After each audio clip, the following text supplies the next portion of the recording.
proven techniques to motivate yourself to make a change. As someone who has been heavily involved in fitness for 6 years, is building his own business, got a 4.0 GPA in both high school and college, I want to talk about how you can use these techniques to motivate you to take action on things today.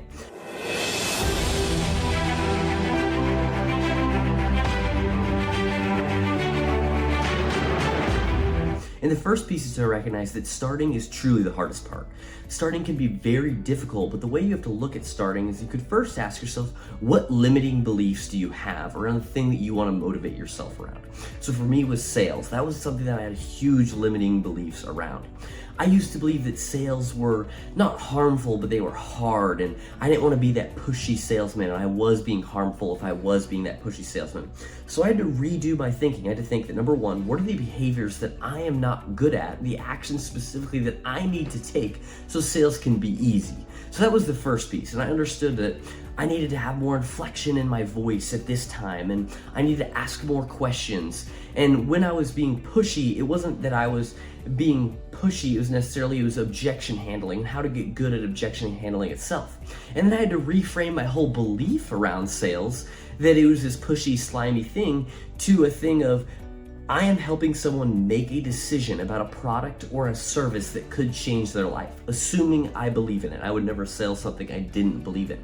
So that was for me. I had really big limiting beliefs around sales, and it was important that I got over those limiting beliefs so I could start doing sales for my coaching, for the courses that I sell, stuff like that. So it was important for me to do that. For you, it might look like, I'm not good enough, or I'm not smart enough. Those phrases may run through your head. And when you say those things, the way you could get over these limiting beliefs is if you're telling you're not smart enough. Well, and I got this from Alex Ramosi, I'll preface that now. When you talk about not being smart enough, we want to define what is intelligence. And I would define intelligence rate of learning. So what is learning? Well, learning is new behavior, same condition. So for example, with my sales example, if I was, I went through a sale, I kind of bombed it, whatever, I didn't overcome a money objection. The next person comes up and they have a money objection. Do I do the same thing? Do I say the same line? Or do I change and handle that objection differently? That's learning. And that rate of that learning is intelligence. So that's just an example. And again, I'm gonna give credit to Ramosi for that. He taught me how to break up that chunked up language that we use. So when you're saying that you're smart enough, what are the behaviors that you are not doing or are doing that look like you're not smart enough? So challenging those limiting beliefs is going to be the first piece of starting and getting yourself motivated. The second piece is looking at what is your current routine, and does that current routine serve the identity and you want to be 10 years from now?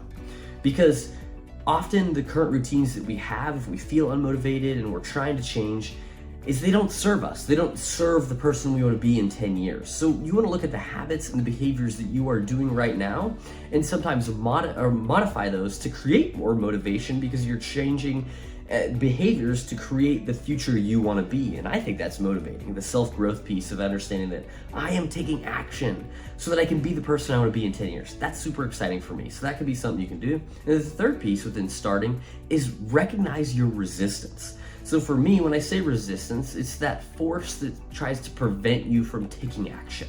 So for me, it's a lot of self-doubt and a lot of procrastination. That's the resistance that I face.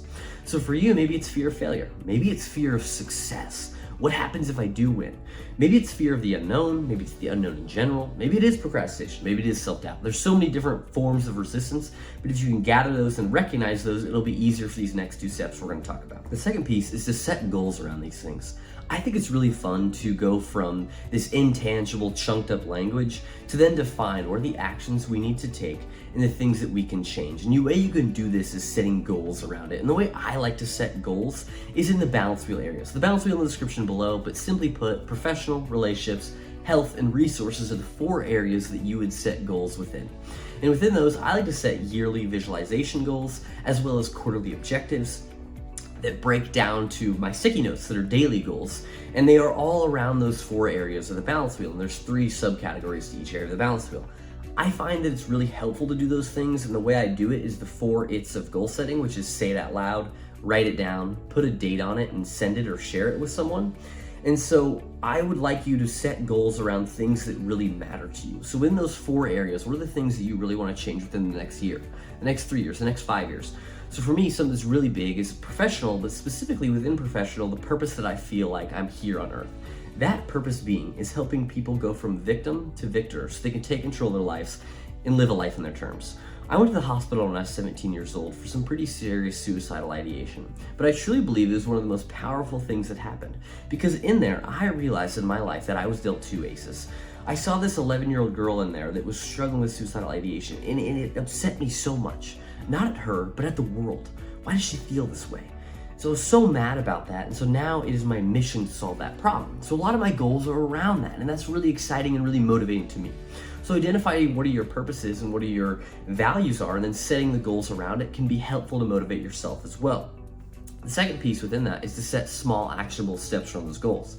So my goal to do that is a lifelong journey goal. So for me to just say that, it can be difficult for me to break that down. But what I do is that one of my other goals is to become an established coach. I believe if I'm an established coach, then I can have a more impact in that area. So established coach to me means making like 6 figures a year, have a brand, so then I can just continue to scale and use that capital to help other people and to continue to grow my business, right? So when I say that established coach, that's a function of my top goal, the established coach, and then below established coach, the way I do that is marketing in some form, whether that's my content, so I have a lot of goals around content, as well as my email marketing piece. So with my email marketing, I'm always looking at, okay, how many messages do I want to send within a week? Okay, how many messages do I want to send within a quarter? So in a week, I want to send about 800 messages a week. So then I break that down even further into daily goals. So I'm breaking those small actionable steps. So far, guys, we've kind of talked about and break down that starting is the hardest part and how you can define the things that you need to start and define the things you need to change, then with goals. If you like these more actionable videos where I break down things into actionable steps, leave a comment and I'll make more of these. So the third and the final piece of this is to build a system of accountability. We can rah-rah and get super excited about the goals we've set, but if we're not accountable on them, if we don't execute upon them, why do they matter? And so this is why you build that system of accountability. The 4 It's of goal setting, as I mentioned earlier, is a great way to create accountability. And so with that, you want to find a friend, a partner, or a mentor that you can share these goals with. It'll make you more accountable and make you more likely to achieve them when someone else knows about them. On top of that, I'd like you to track your progress. So I have 2 ways that I track. Well, 3 actually. The sticky note, that's my daily tracker. Just check it off as I go, and that's kind of my daily tracker of how many goals. I have my metrics tracker when it comes to content made, when it comes to messages sent, stuff like that, that more tangible actions when it goes to the marketing, the sales, and the specific hard skills of building a business. As well as when I have some of my more personal goals, whether that's going to the gym, going to bed on time, building my discipline, stuff like that, I use a bullet journal. And the bullet journal is basically you just lay out your whole month, you put all the days up top, and then you write about 3 to 5 things that you want to do, and it's simply just put a bullet if you do it. It's motivating in and of itself when you see that string of bullets, because you don't want to break that string. Maybe your goal is to drink a gallon of water a day. And so with that string of bullets, you're like, I don't want to drink this liter before I go to bed, but I want to do this so I continue my string of goals. So that can be motivating in and of itself, just tracking the thing. As well as you can use apps, like when I track my weight, I just use my lifting app, stuff like that. Those can be really helpful and just motivate you by tracking itself and make you more likely to achieve the things you want to. One final thing, if you feel the need to, reward yourself. The way I reward myself is finding the next goal, finding the next thing I want to accomplish, because for me, it's a feedback loop that is positive in and of itself.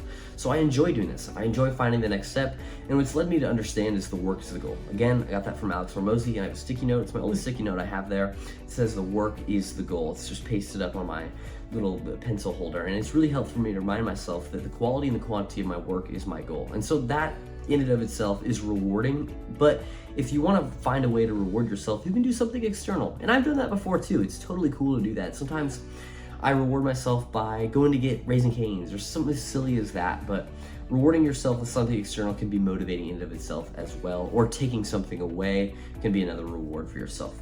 So that's proven techniques to motivate yourself to make a change. If you like this video, please comment, like, and subscribe, and I'll see you guys in the next one.